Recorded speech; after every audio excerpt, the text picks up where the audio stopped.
गामे गामे छौरा फसाइले ले चिकन सामान छुआइले ले गामे गामे छौरा फसाइले ले चिकन सामान छुआइले ले केना केना मन कर बोले छौरी हाली हाली सब सुत सुत के छौरा तोहर चाटो लाली के छौरी 300 वाली हम देखे छियो तोहर टूटल कान के भाली के छौरी 300 वाली सब सुत सुत के छौरा तोहर चाटो लाली के छौरी 300 वाली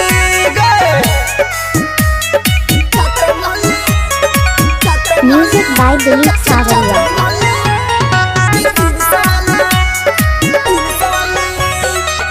तोरा पसंद छौरी नया नया भरजन रखने छ पहिले से छौरा 2 दर्जन तोरा पसंद छौरी नया नया भरजन रखने छ पहिले से छौरा 2 दर्जन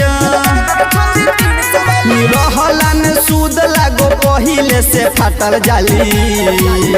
सब सुत सुत के छौरा तोहर चाटो लाली के छौरी 300 वाली हम देखे छियो टूटल तोहर कान के भाली के छौरी 300 वाली सब सुत सुत के तोहर छौरा चाटो लाली के छौरी 300 वाली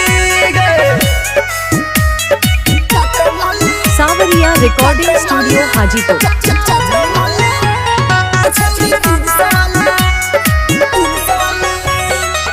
कैले न छोड़ी कबो तू कंट्रोल गे कटबै छ दांत से गाल गोल गोल गे हाँ हाँ कैले न छोड़ी कबो तू कंट्रोल गे कटबै छ दांत से गाल गोल गोल गे और भजन किसान के मन हेतो देतो गाली सब सुत सुत के छौरा तोहर चाटो लाली के छौरी 300 वाली